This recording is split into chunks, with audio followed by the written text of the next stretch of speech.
Taon-taon inaalala ng buong sangkatauhan ang araw ng kamatayan ng Panginoong Hesus. Ito po ang inyong espesyal na edisyon ng Pilipinas Online Bantay OCW. Ako po si Susan K. Yeah, yeah. Gaano nga ba kahalaga na alalahanin ng buong sangkatauhan ang kamatayan ng Panginoong Hesus? At ano ang kaugnayan niyan sa ating mga buhay? Nagbabalik po ang ating tagapagsalita ng mga Jehovah's Witnesses, walang iba si Ginoong Normito June Zapata. Professor June, welcome back. Magandang araw, Miss Susan. Salamat sa muling pagkikita natin dito sa inyong programa. Oo nga po, at talagang hindi natin pwedeng mamiss. Sabi natin, taon-taon na nagpapaalala rin ang inyong grupo na mga Jehovah's Witnesses para po sa pag-alala ng kamatayan ni Jesus. Totoo yun, Miss Susan. Sa taong ito, ang pag-alala sa kamatayan ng Panginoong Hesus, tinatawag namin na memorial, ay mangyayari sa April 2, paglubog ng araw. Nung last year, parang April 12 po. yes, oo, April 12. O bakit po iba-iba nga yung petsa at saka kailan nga po namatay ang Panginoong Jesus? Sa Biblia, mababasa natin na ang kamatayan ng Panginoong Hesus ay nangyari nung buwan ng Nisan, ay ika-14 na araw o Nisan 14, taong 33 CE. At last year, pumatak ito ng April 12. Base sa Jewish calendar or sa lunar calendar sa taong ito, papatak ito ng April 2 naman. Okay, so April 2, Thursday po yun, ng taong 2026. Ano nga po ba yung kahulugan ng utos na iyan ng Panginoong Hesus na alalahanin talaga yung kanyang kamatayan? Yung kasing kamatayan ng Panginoong Hesus ay dakilang kapahayagan ito ng pag-ibig mula sa ating Diyos na si Jehovah at syempre mula sa Panginoong Hesus mismo. Ibinigay ni Hesus yung kanyang buhay para tayong mga tao ay magkaroon naman ng pag-asang mabuhay magpakailanman. Professor June, paano po naiiba yung memorial na pag-alala po ng grupo ng mga Jehovah's Witnesses kung ikukumpara sa ibang mga selebrasyon?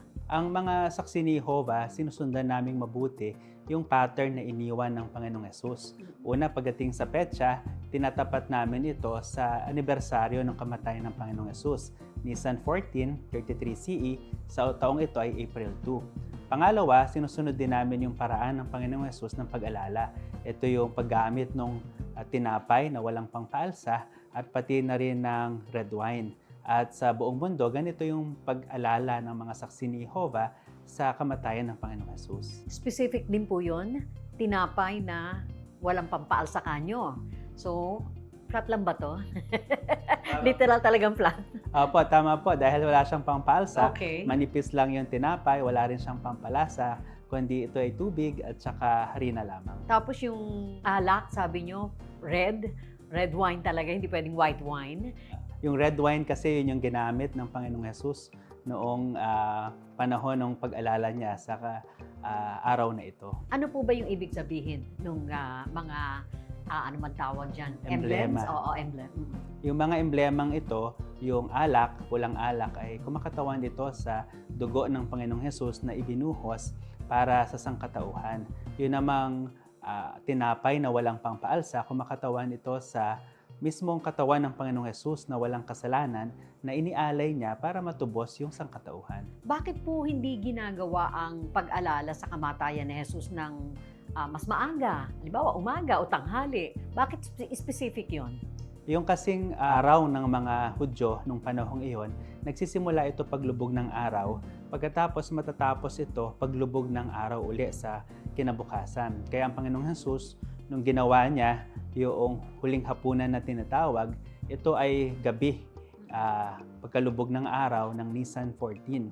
At pagkatapos, same day, hanggang kinabukasan, namatay yung Panginoong Hesus. O kaya specific din po yung inyong imbitasyon na after sundown, di po ba? Totoo yan, Miss Susan. Kaya yung mga saksi ni Jehovah, gumagamit ng mga kingdom halls, mga rented facilities, tulad ng mga auditorium at mga assembly halls din ng mga saksi ni Jehovah ginagamit para sabay-sabay kami sa buong mundo magawa namin ito. Yung pong binanggit ninyo na mga emblema, yung tinapay tsaka yung alak, sino-sino lang po ang pwede na mag-participate dyan? Noong pasimulan ng Panginoong Hesus, itong hapunan ng Panginoon, ito ay isang covenant na ginawa niya sa mga merong pag-asa na mabuhay sa langit. Kaya yung mga saksi ni Jehovah na merong makalangit na pag-asa, sila yung nakikibahagi sa alak at saka doon sa tinapay. Pero yung karamihan na dumadalo dito, kami ay nakikialala, nakikisama sa pag-alala sa mahalagang okasyon na ito. O kasi po yung karamihan, observer, di ba? Nagmamasid lang. Tama po yun. Para bang sa isang kasalan, yung pong bride and groom, sila lang talaga yung ikakasal, manunumpa sa isa't isa. Pero maraming nakikiisa, maraming observer na dumadalo doon sa kasalang iyon. Oo nga naman, hindi lahat ikinakasal. Tama po yan, Ms. Susan. Kaya sa buong mundo, sa katunayan, nung nakaraang taon, mga mahigit 20 milyon ang dumalo sa memorial ng kamatayan ng Panginoong Hesus sa buong mundo. Pero ilan lang po yung nakibahagi? Maunting bilang lang ang nakibahagi dito sa buong mundo. Paano po pinapakita ng kamatayan ni Jesus yung pag-ibig ng Diyos sa sangkatauhan, yung pag-asa ng sangkatauhan? Kasi kung wala yung ransom sacrifice, yung mga tao maihahalin tulad natin sa isa na natrap sa isang gumuhong gusali. Sa sarili niyang lakas, kakayahan, hindi niya kaya makawala doon sa gumuhong gusaling iyon. Kailangan niya nang magre-rescue sa kanya. Ganito yung kalagayan ng tao. Dahil doon sa minana nating kasalanan, kahit anong gawin natin, hindi natin kayang makalaya mula sa kasalanan na ito. Pero may nag-rescue sa atin. Ito ang Diyos na Jehovah at ng Panginoong Hesus sa magitan ng ransom sacrifice. Dahil doon ay napalaya tayo doon sa kasalanan na yon, nabayaran yung kasalanan at nagkaroon tayo ng pag-asa na mabuhay ng magpakailanman sa isang paraisong lupa. So may kaugnayan po yan doon sa last episode natin na maibabalik, pagpapanumbalik ng paraisong lupa. Totoo yan, yun yung special talk na pinag-usapan natin noong nakaraan.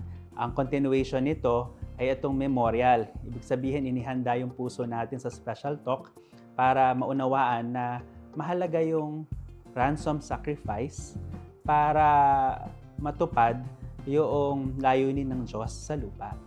Paano po tayo makikinabang ngayon pa lang, personal, sa mga turo ng Panginoong Hesus, lalo pa tungkol sa hinaharap? Ang Panginoong Hesus ay habang nasa lupa siya, naglaan siya ng maraming mga lessons na matututunan natin, magagamit natin sa buhay, paano makipag-ugnayan sa ibang tao, paano magpatawad, paano mamuhay, paano maging masaya yung ating paraan ng pamumuhay. At ngayon pa lang, nakikinabang na tayo doon pag natutunan natin yun. Pero hindi natapos doon kasi merong pag-asa sa future. At itong pag-asang ito na tumutulong sa atin na makayanan kahit mahirap yung mga kalagayan natin sa ngayon. Ano po ba ang dapat ihanda ng isa na gustong dumalo sa araw ng memorial? Ang memorial ng mga saksi ni Jehovah ay free ito. Bukas ito sa public. Walang collection, walang registration, walang ibang mga requirements. Pumunta lang sila doon sa memorial, may mag-a-assist sa kanila na mga local Jehovah's Witnesses at pagkatapos makikita nila yung paraan ng pag-alala ng mga saksi ni Jehovah sa kamatayan ni Jesus na ipinattern namin sa ginawa ni Jesus nung nasa lupa siya. Paano po yung mga saloobin, pakiramdam na dapat nararamdaman ng isa kapag dumadalo nito? Siyempre, napakahalagang okasyon ito eh. Kaya dapat ihanda natin yung puso at isip natin kapag dumadalo ng memorial ng kamatayan ng Panginoong Hesus. Kaya yung mga saksi ni Jehovah, mayroong mga Bible reading schedules ng mga araw bago ang memorial at pagkatapos ng memorial.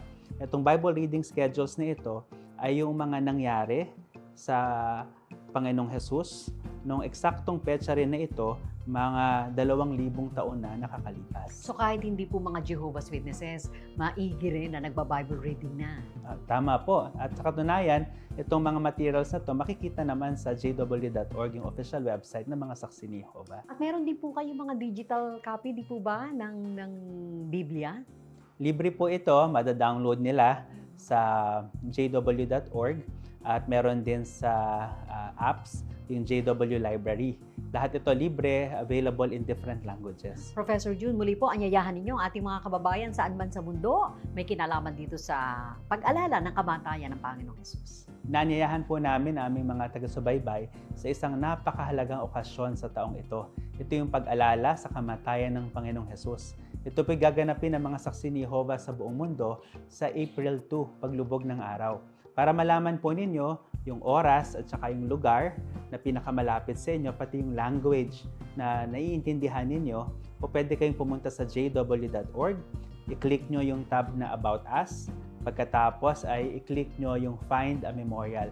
Lalabas po doon yung lugar at oras ng memorial na malapit sa inyo. At para naman sa ating mga foreigner na nakatutok ngayon.